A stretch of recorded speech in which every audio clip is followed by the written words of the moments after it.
that we're live streaming. Yes, custom live streaming. We're good. Well, They changed the whole interface. Everything is not where it was a week ago. I got to talk to the people at Zoom. Anyway, all right, we are live. Everybody look lively. And I the pick on feed. one person. Thank you. I pick on one person before we go live. And it's you, Daniel. Behave yourself. I picked on Okay. you. Okay, there you go. Just got him to smile there. Okay, let's do That'd be this. great. Thank you, Jordan. Thank you. Where does yesterday's future, which is already here, meet today's future, which is about to happen, and tomorrow's future, which could be just minutes away? Welcome to Technology Revolution, the future of now, where host Bonnie D. Graham asks savvy futurists for their predictions about the tech-driven trends that are shaping our future right now. Here's your host, who will take us into the future of now, Bonnie D. Graham. Thank you to the voice who introduces me, Bonnie D in the house. Happy to be here. It's almost the end of May. Oh my goodness, my goodness, my goodness. A topic that's been in the news for a long time. We're not going to talk about politics. We never do here. A topic has been about when AI hallucinates in law cases, in the courtroom, in briefs. Oh my goodness gracious. Well, what is happening with the attitude, the perspective, the experience of the legal profession and using AI? Good, bad, or not so much. This is a show about optimism, about positive, about future benefits of using artificial intelligence. And I have a panel of 5 attorneys here. I think they're all attorneys. We're going to find out in a few minutes who are going to be talking. Somebody's moving something around the background. We're going to be talking about the future of the legal profession, legal ethics, a little bit, those guardrails we like to talk about, and AI. So I want to say hello also to everybody on my panel. Wave hello to LinkedIn. Come on, you're all there lively. Wave hello to Facebook again, twice. I have 2 channels. Wave hello to YouTube. I've got to get these people to smile. They're very serious. And we have Noah Fiedler on the phone, who is the gentleman who put this all together. He's in storm area, no internet, so he's on the phone. So we're going to hear his voice without seeing him today. And Noah, I miss your handsome punham. I'm allowed to say that, and you understand what that means. So I'm going to read my opening poem, and when I say your name, everybody just wave furiously, not violently, just furiously. Okay, so here we go. Welcome to Technology Revolution, the future of now, where we'll explore the legal profession and AI, a futuristic wow, with Bonnie D, your host and guide, her Scarlett mic always by her side. The Noah Fiedler, he's waving virtually. Okay, everybody can see him waving. I can hear him. Noah, wave. Hold that phone and wave. Noah Fiedler takes the stand, a risk management expert guiding hand. From malpractice to ethics core, he shields other lawyers and he opens doors. Teaching at Wisconsin's Hall, he counsels, educating all. Noah, how'd you like that? Good, but please don't call me an expert. That gets me into trouble. Okay, I'll say a management professional guiding hand. There we go. There we go. Perfect. I had a client who Perfect. refused to Much let better. me. Thank you. AI wrote that part, but I did edit it. I had a client, I did radio shows for a couple of years. I'll tell you all off air, who couldn't use the word expert. It was against their mission because they said they didn't want to put themselves up there. Anyway, Patrick Olmstead, wave hello. Solo might, coding since youth, a curious sight. From board games to legal fights, he bridges gaps, sets wrongs to right. With wisdom from ventures past, his firm now stands built to last. Patrick, what'd you think? That was fantastic. I'll have to put that up as a Well, replacement hold on on. the I rent website. these poems out. I have a contract all drawn up and I'll negotiate a rate with you. So if you all like your poems, you rent them from me. Thank you. I'd be honored. Daniel Siegel is with us. Tech and law conflate in cyber realms he navigates. Ethics, tech, and litigation blend, a trusted voice, the attorney's friend. From writing books to lecturing wide in techno ethics, he is a true guide. Daniel, what'd you think? Great. That was Oh, really good. good.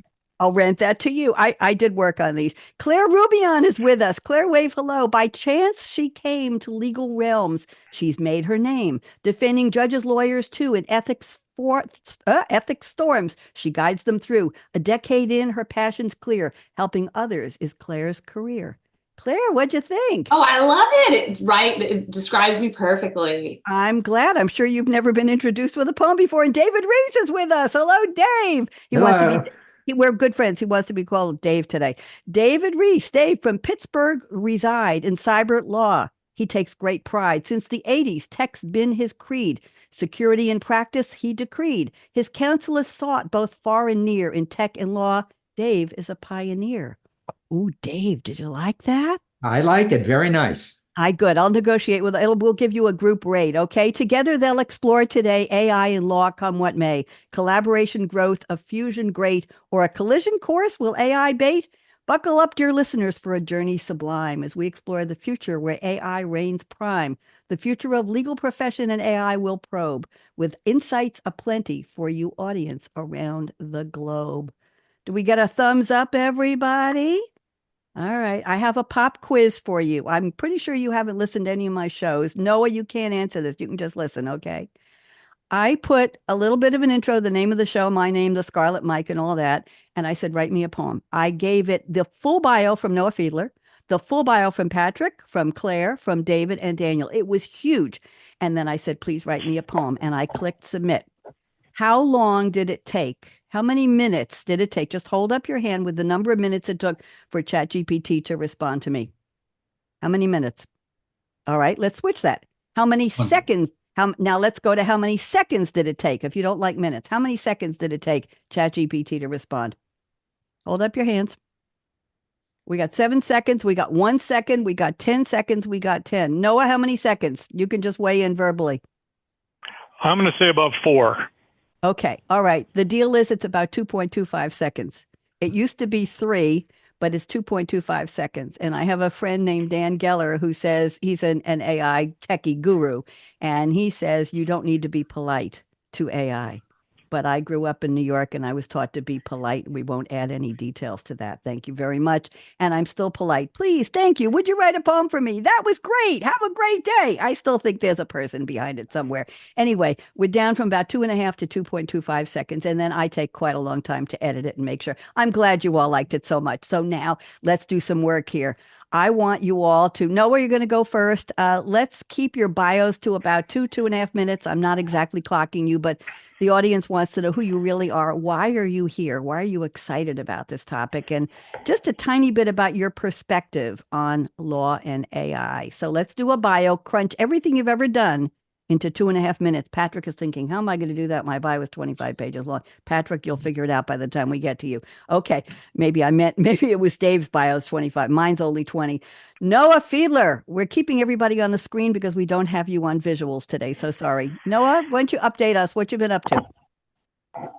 Well, thank you, Bonnie. I'm up to what I'm almost always up to, which is talking to lawyers and law firms across the country, trying to help keep them out of trouble. If they do get into trouble, I'll defend them in malpractice suits or fiduciary duty breach suits or misrepresentation claims, disciplinary proceedings, things like that. As you mentioned earlier, I teach professional responsibility at the University of Wisconsin Law School.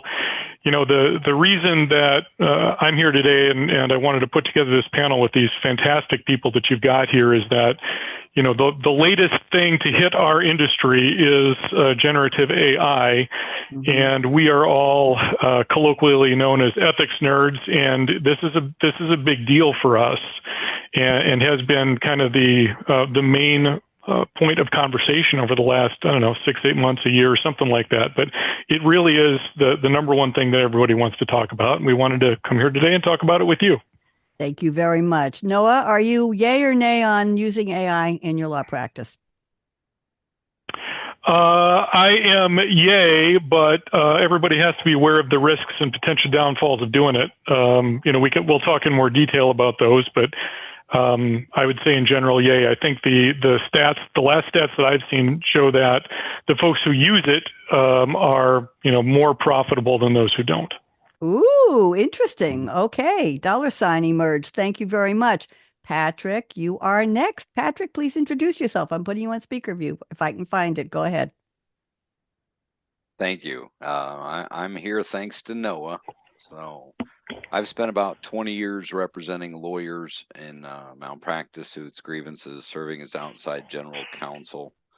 I do that for about half my practice. And then I've also got the other half of my practice, a little bit of a full service firm. So I've got an international firm where I do corporate and litigation.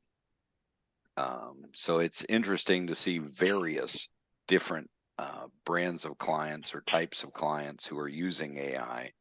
As far as lawyers, I've tried to use it several times in my practice, and it's been interesting. And I saw a friend of mine, and she testifies, and she did a fantastic job of using AI to help her when she was preparing to give talks before legislatures. So I'm excited for this. It'll Thank be you an very interesting much. future.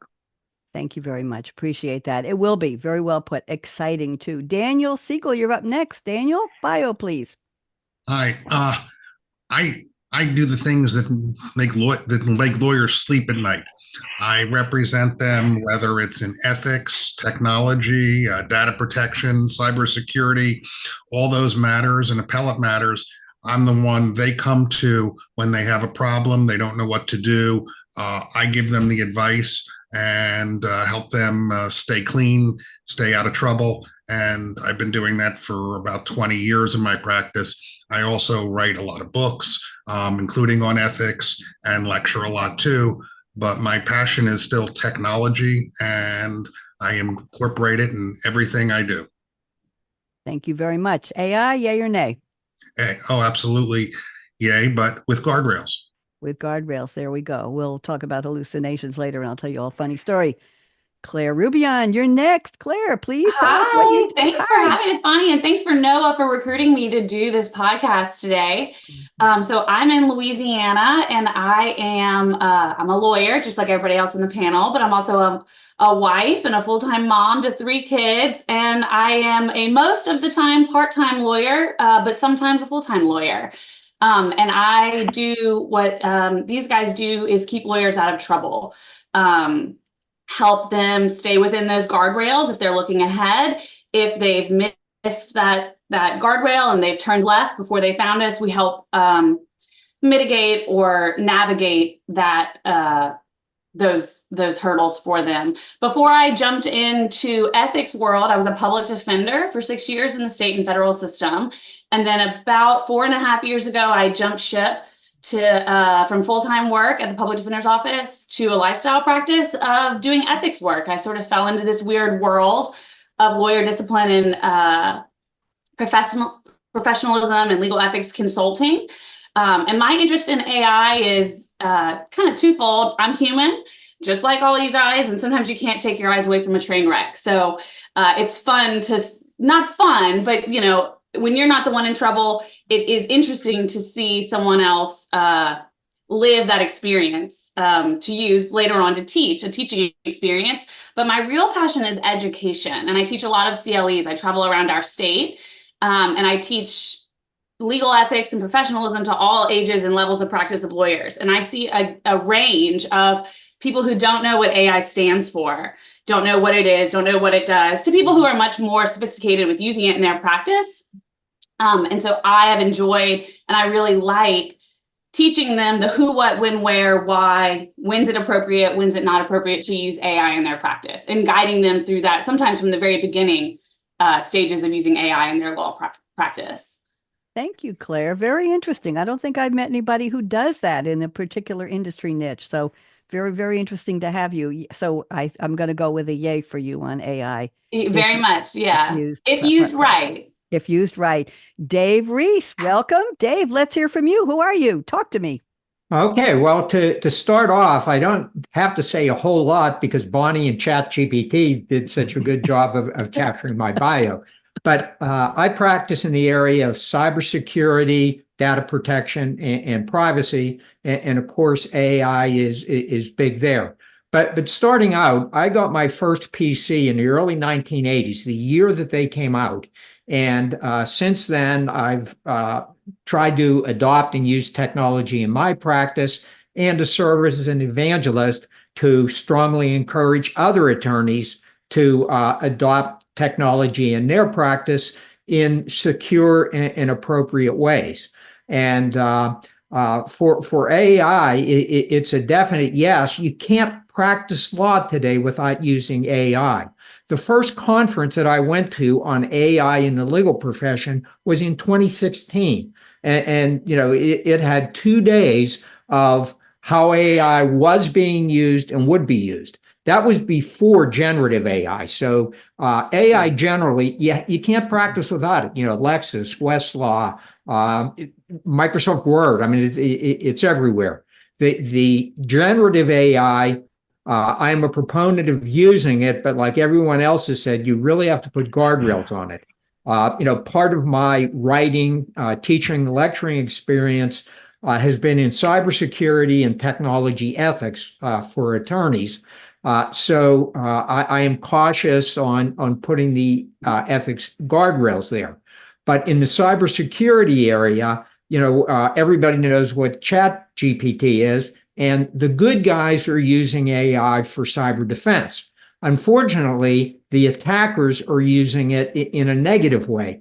And we now have hack GPT, evil GPT. And we're seeing just amazing deepfake videos that are being used for cybercrime. Thank you very much. That's a whole other show. We're not going to do it, but it did need to be mentioned. Thank you very much. Thanks for the bios and the overviews. I'm just going to tell you there are times when we want AI to hallucinate, and I'll tell you when. Patrick, put your eyebrows down. Poor Patrick. He's like, what'd she just say? Seriously? I'll tell you when. I have used on this show, I do a different topic, the future of blank, an industry, a career, a soft skill, like empathy, creative genres like novelists, musicians, composers, and AI every week. And I recently got a suggestion from a guest for asking ChatGPT or Gemini. Gemini's the new kid on the block now. It's all there. And GPT 3.5 is passe, almost passe. And for small o is Omni. They launched that, and you can get a free version if you want, limited, no bells and whistles yet. Anyway, we said, what if we could ask ChatGPT to ask people who are no longer alive or were never alive, fictional. We did fictional sidekicks and people in the arts, broad arts, artists, writers, playwrights, musicians. We asked it to tell us what it thought they would say if they were alive today or alive at all about using artificial intelligence in their character, in their persona, in their TV show, in their art, in their music, in their philosophy, in their writing. And we had interesting conversations about what AI. So we asked it to hallucinate. Patrick, what do you think of that? Pretty cool? That sounds like you're obviating heaven. I asked it what Elvis Presley would say if he had AI to help him tune his guitar, pick his outfits, and write songs. And Elvis gave me a poem. I said to ChatGPT, write me a poem about what Elvis would say. I got one from Donna Summer because I'm a former disco queen, believe it or not. Don't even say anything. And Donna Summer something about, and I said, well, Giorgio Moroder was probably using all kinds of, and Jelly Bean, whatever his name, were using all kinds of electronics to write some of the disco songs for Donna Summer and the sound effects and all that. But she had something to say as well. We had Shakespeare, we had Batman from Robin, we had Tonto from The Lone Ranger. I did a couple of shows like that. It was a lot of fun. See, we did one with the Beatles. What would they do about writing their songs if they had used AI? Maybe Paul is right now. So I just wanted to tell you, sometimes we wanted to hallucinate and we smile about that. Now's the time in the show where I've asked each of you to please send me a fictional quote from a movie or TV character or a song lyric that has nothing to do with the law, and you're going to tell us what it has to do with your opinion, your POV, if you will, point of view about AI and the law. So I will read the quote with a tiny bit of background and ask you to take about 2 minutes because we have so many predictions to cover. Noah Fiedler, you're up first. And Noah has picked a quote from James Bond, played by, this was the Daniel Craig era, Skyfall. I try not to sing, it ruins the show. 2012 spy film, 23rd film in the James Bond series. Third to star Daniel Craig is the fictional MI6 agent James Bond, featuring Javier Bardem as villain Raul Silva and Judi Dench, of course, returning as M. And there we go. It premiered at Royal Albert Hall in 2012 and in the U.S. coincided with the 50th anniversary of the first James Bond film, Dr. No, from 1962. And this movie won 2 Oscars at the 85th Oscars. Here we go. Here's the quote. What makes you think this is my first time? Noah, 2 minutes. What does this have to do with our topic? Go ahead. Everybody can't wait for this one. Noah? Well, as I said, generative AI has been the topic of much conversation, specifically in ethics circles, but certainly in the wider legal industry. but this isn't, and everybody thinks this is brand new and something different. But as you heard, we've had people using AI at least for years and years and years. Generative AI is a bit of a difference, but we've seen technological advances before, and lots of them. Before this, it was cryptocurrency. Before that, it was active listening devices like Alexa. Before that, it was cyber fraud. Before that, it was cloud storage. It was email. It was the telephone. So we've seen technological advances that have caused heartburn on the one hand, but have also, like generative AI is going to do, have made some lawyers rich and have ended with other lawyers getting sued and perhaps losing their licenses through disciplinary proceedings. So this isn't the first time we've seen a big step forward. This isn't the first time we've seen courts and lawyers and professionals struggle with how to handle technology. And I don't think, while there's a lot of opportunity here, it seems to me as well, when we get to the specific predictions later, you'll kind of hear my thoughts a little more specifically about it. I don't think that we're going to have to do much to learn to deal with generative AI. I don't think we're going to have to do as much specific work as folks seem to think right now. Interesting. Thank you very much, Noah. Patrick, you're next. Patrick picked a quote from Blake, who had no name, played by Alec Baldwin. We won't make any comments there. The movie 1992 drama Glengarry, yes, Glen Ross, adapted by David Mamet from his 1984 Pulitzer Prize-winning play and directed by James Foley. Brief overview: 2 days with 4 real estate salesmen in their desperation when the corporate office, sent a trainer, Blake, to motivate them regarding all except the top 2 would be fired in a week. Blake is a macho, verbally abusive sales trainer for the company Mitch and Murray sent to the failing branch to unload sales leads, blah, blah, blah. This is an iconic quote. It's only 4 words. Patrick, can't wait to hear how you explain this one. Coffees for closers only. I played the clip again. I love it. Patrick, what does this have to do with our topic? Well, I think what's going to happen is there's going to be a tension with Rule 1.5. Okay, it's an interestingly written rule because it's basically got a double negative. A lawyer shall not make an agreement for, charge, or collect an unreasonable fee. So double negatives. And I'm interested to see what's going to happen. I think you're going to have firms using AI to do their work. It's going to be fast.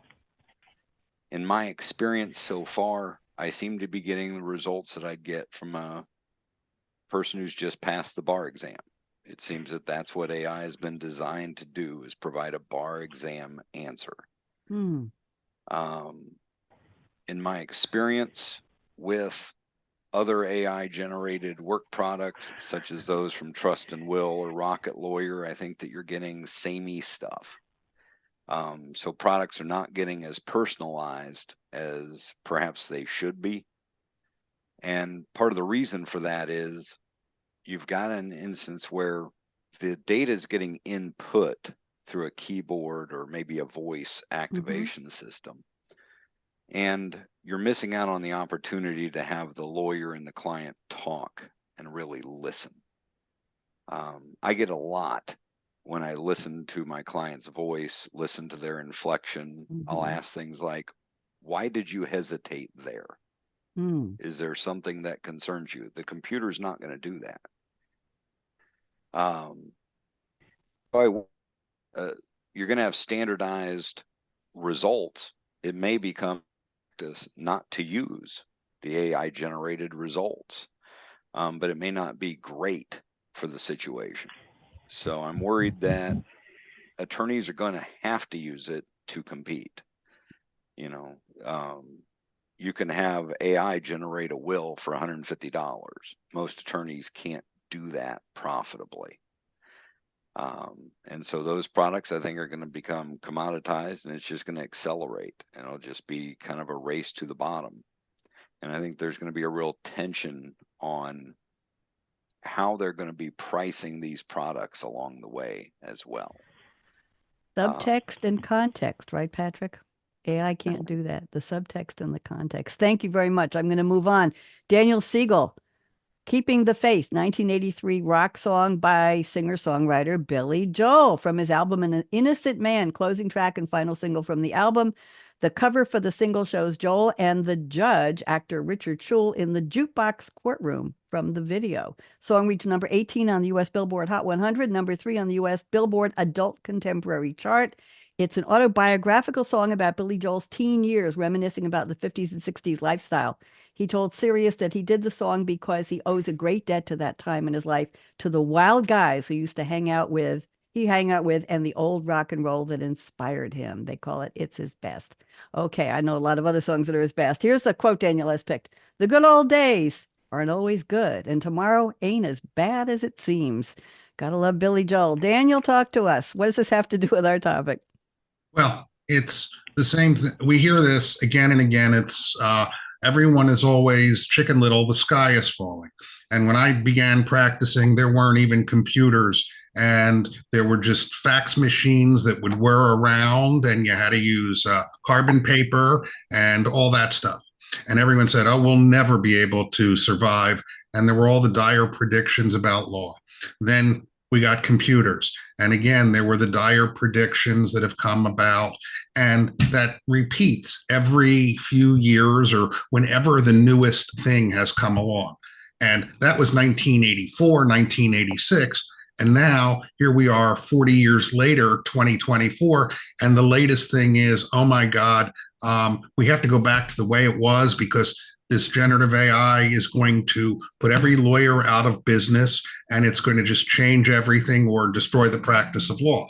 Now, if you're some lawyers who are stupid and lazy and don't do the work, then you are going to be out of business, or you're going to be disbarred or sanctioned. But if you're smart and you use it in your practice judiciously, then you're going to see a whole different animal. You talk about wills. We have a large practice here in our community. We're like the go-to lawyer for wills and all of that. And we automate a lot of it behind the scenes. The clients don't see it, but they've already, before they walk in the door, they've given us all the basic information. And then we sit with them and we do nuance it. We ask the questions, and that's something that the generative AI isn't going to do, but it can help us in the background automate some of those processes so they're faster and everything else. And all the dire predictions, we're not going to go back. It's not going to go away. I wrote a column about AI, and someone who is a blogger wrote me and said it's going to put everyone out of business. Well, it may put him a little bit out of business, but if he's smart and creative, he still will have the advantage. You have to adapt to the times. We're not going back. Thank you very much. We were saying this about certain levels of automation and analytics in the finance profession. I had a show called Financial Excellence with Game Changers I hosted for 8 years for SAP when I was working for them. And we talked about them being laggards and not wanting to adopt a lot of the technologies that would bring in efficiencies to and get away from the spreadsheet. Oh my goodness. Remember that? Okay. Yes, I know. I keep making Patrick smile. I've got a smile gauge for you, Patrick. I think I've done it about 8 times already. I'm working on 12. Thank you very much, Daniel. Daniel, you want to say something? No. You look like you want to say something. Okay. No. Claire is next. Claire, you picked a line from a new song by Beyonce and Miley Cyrus from the new Cowboy Carter album. And I watched the video and I cried because it's such a heavy line. I did. People, oh, you turned on your tears. No, I really cried. So the song is number 2, Roman numeral 2, Most Wanted, released on April 26th of this year through blah, blah, blah. The 3rd single from Beyonce's 8th studio album, Cowboy Carter. And it's a country and pop rock track. Beyonce and Miley Cyrus wrote it together with Ryan Tedder and Michael Pollack. And let's see, I understand that every song in the album was based on a Western film, including Five Fingers from Marseille from 2017, Urban Cowboy from 1980, The Hateful Eight from 2015, Space Cowboys from 2000, The Harder They Fall from 2021, Killers of the Flower Moon 2023, Thelma and Louise, 1991, and Oh Brother, Where Art Thou, 2000. I have to listen to the album. I didn't pass out at midnight that day when everybody said they released it. It's like, oh my, even serious news analysts were saying, oh my God, did you get the album? No, I was just watching. Anyway, here's the line. Claire, you got to go with this one. I'll be your shotgun rider till the day I die. I'll be your shotgun rider till the day I die. Oh, Claire, go ahead. Rescue me, please. Yeah, if you haven't heard the song, I mean, you need to stop what you're doing now and go listen to it. It's so good.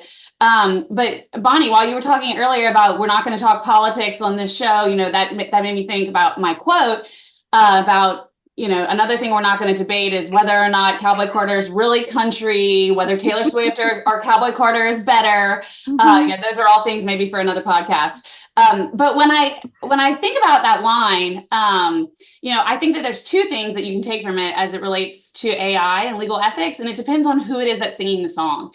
If AI is singing the song, and then they're, you know, that the lyrics are coming from AI, it's a reminder that AI needs to be nothing more than your shotgun rider. AI is not driving the car. AI does not need to be steering. It needs to be the lawyer who is in the driver's seat, and AI is nothing more than your shotgun rider. Nothing more than a passenger in your ride when you're practicing law. Now, if it's reverse and I'm the one singing the song, I will be my client's shotgun rider. If we get that client that misuses AI, doesn't understand the risks, the benefits, the pros and cons, how to properly use it, I'll be your shotgun rider through that ride through the grievance committees, through all the way to our Supreme Court where you may face sanctions, issues with clients, fee disputes, fighting over fees under 1.5. I'll be with you every step of the way. You know, hopefully we don't go there with our clients, but you know, in that situation, I'll be your shotgun rider. Thank you very much. Did you cry when you heard the song too, Claire? Come on. Oh, I listen to it every day. I mean, I mean, it's worn off a little bit for me now, but I also like Texas Hold'em. My kids and I dance to that in the kitchen. That's probably my favorite one, but I do like that song. I'll have to drop it, listen to it. Thank you very much. David, you have picked a quote from Dr. Ian Malcolm, played by the one and only Jeff Goldblum, Jurassic Park, 1993 American sci-fi action film, directed by Steven Spielberg. Need I say any more? Industrialist John Hammond has created Jurassic Park, a theme park of cloned dinosaurs on the tropical island Isla Nublar, off the coast of Costa Rica. Blah, blah, blah, blah, blah. Things go awry. Here is the quote from Dr. Ian Malcolm. But your scientists were so preoccupied with whether they could that they didn't stop to think if they should. There's poetry in there. Dave, go ahead. What does this have to do with our topic? Well, I think it's an analysis that applies to legal ethics and any kind of new technology. You know, Noah and Dan have mentioned some of the prior adoption of technology in the legal profession. And I think this is an appropriate consideration. So, you know, technology goes through a life cycle, which generally from experimental to the bleeding edge, to the leading edge, to widespread adoption, and then sometimes to extinction. But at each stage, when developers for the legal profession and attorneys decide to adopt technology, there's the question of just because it can, should I adopt it? And a big part of that question is, does it do it well? Does it do it within ethical considerations? So it applies, you know, to use of email and you know, everything from there forward. I think it's particularly appropriate with generative AI.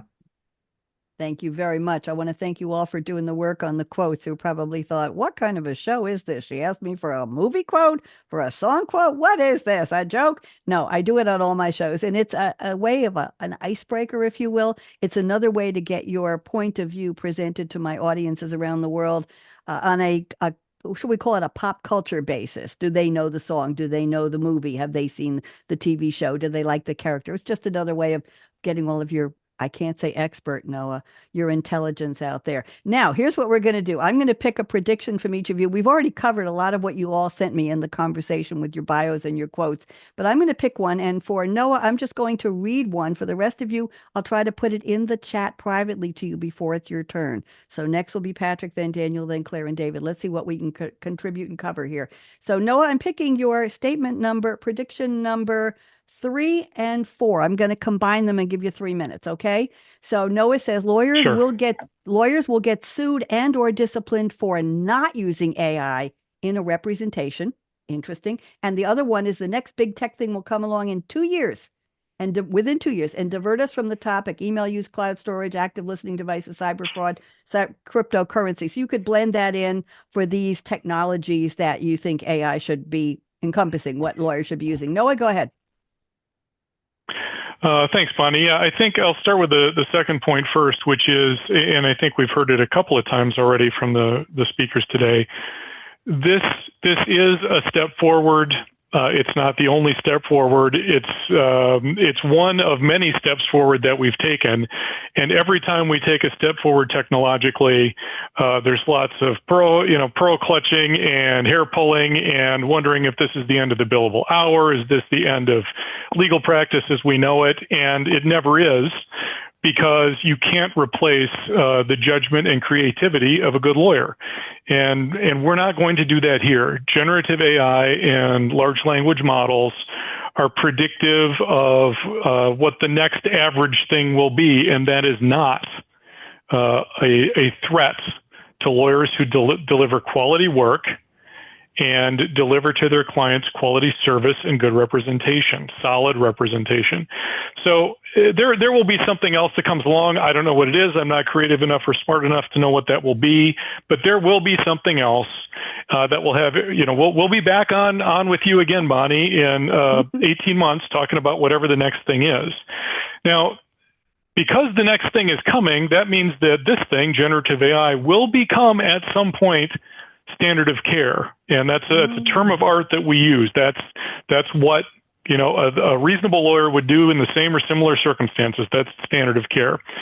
We're not there yet with generative AI, but we will be, much like using computers is now standard of care, or a variety of other things.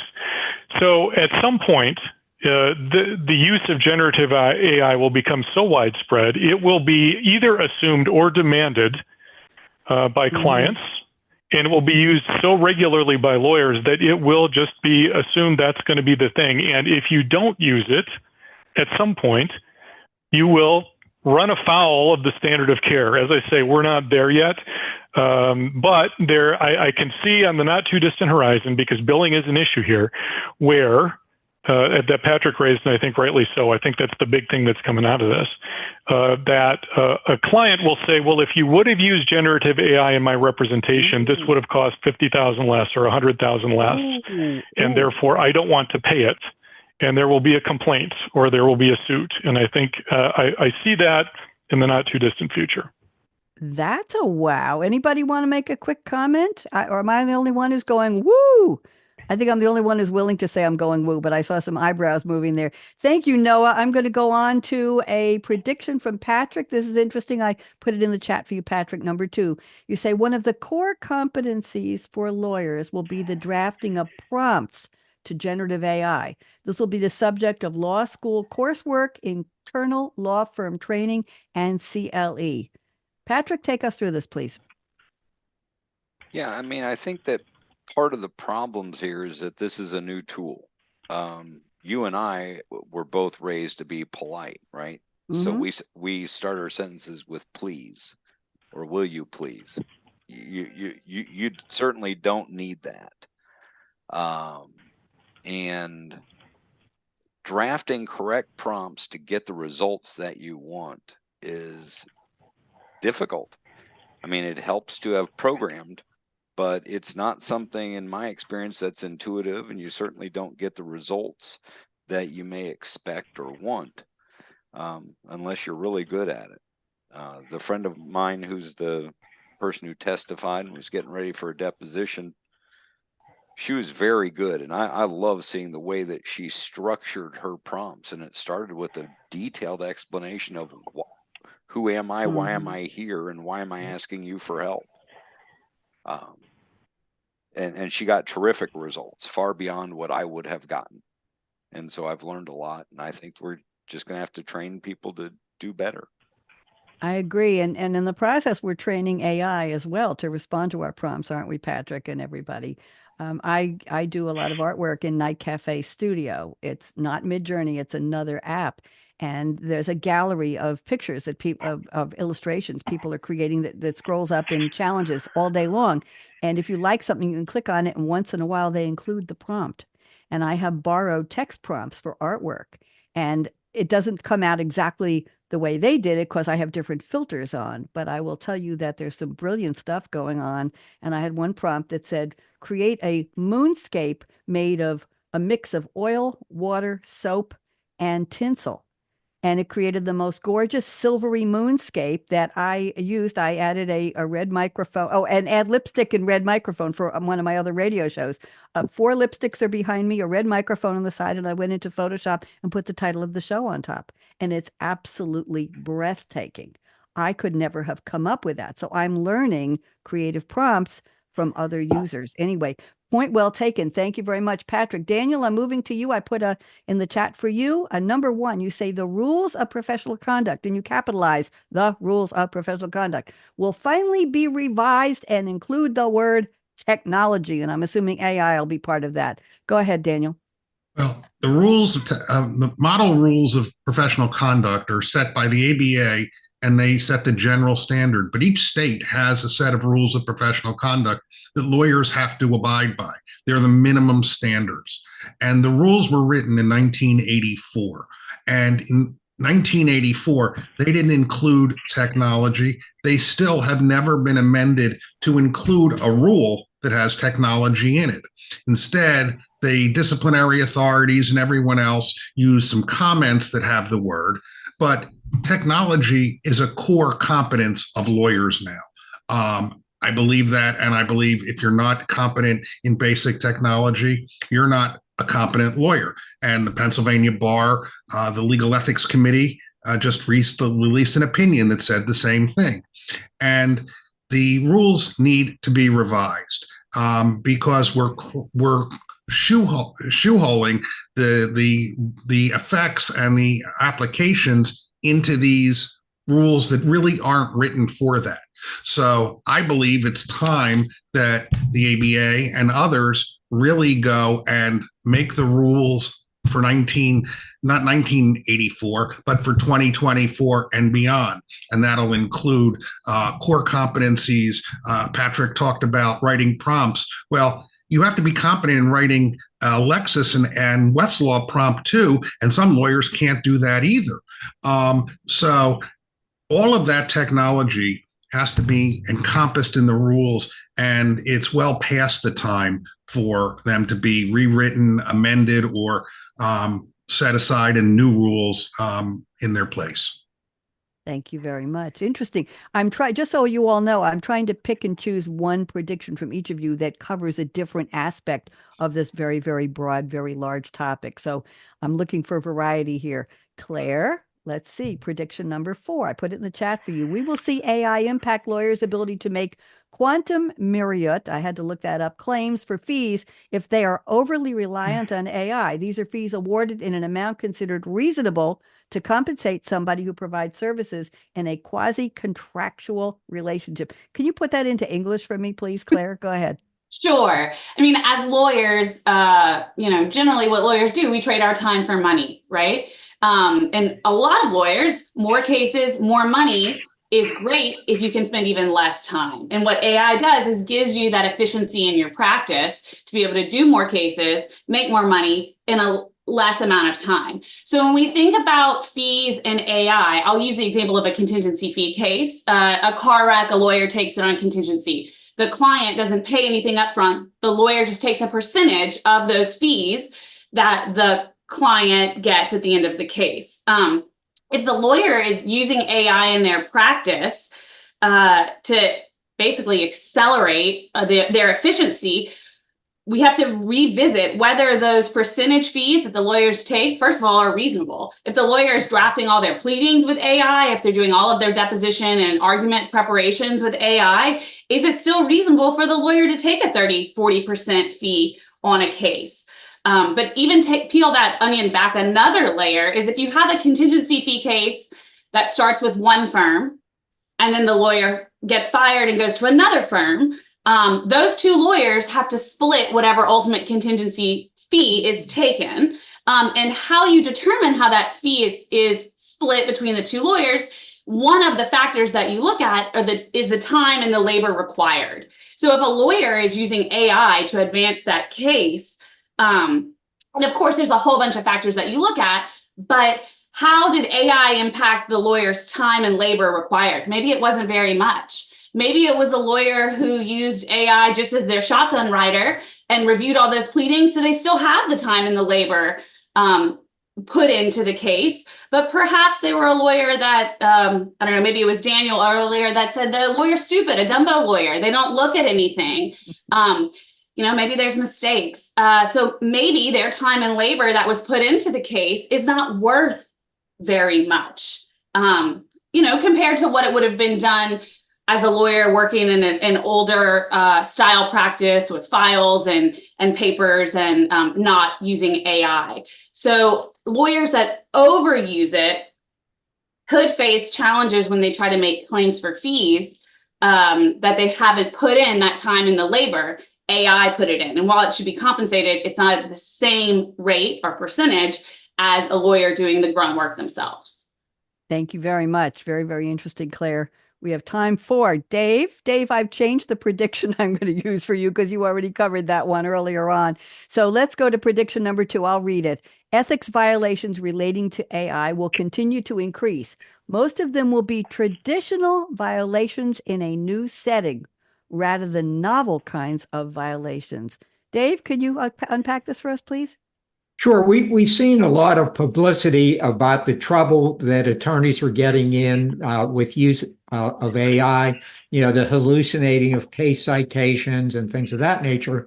And I've had a number of discussions with other attorneys who work in the area of ethics, just kind of looking at what kinds of violations are they, and are they any different, from what we've seen. And for example, the attorneys that use the fake cases, the hallucinated cases, they could get in trouble whether they were using paper or Lexis or anything else, because there's a duty of competence and diligence. There's a duty of communication with clients about the technology that you're going to use.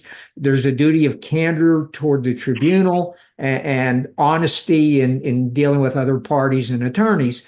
And if someone would go into a paper case or to Lexis or Westlaw and just look at the head notes and not read the case, not look at whether it has been overruled or distinguished or anything else, they could be violating the same rules. And when an attorney takes a case from ChatGPT, doesn't even bother to try to find it and read it, doesn't check to make sure that it is still good authority.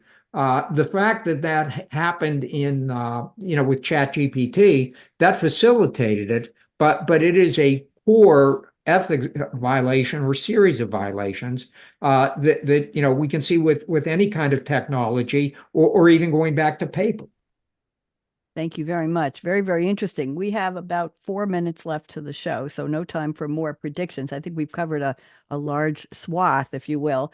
What I'd like to do is ask each of you briefly for less than a minute. Well, I want to include Noah. So 30 seconds each, if you can. Yeah, pretend time is money and I'm paying you for 30 seconds. Okay? No, the check will not be in the mail, gentlemen and ladies.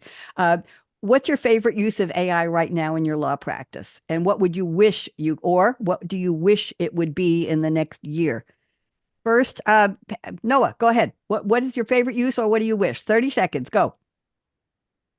Deposition summaries, but they have to be reviewed afterwards, but it really cuts down on the time necessary.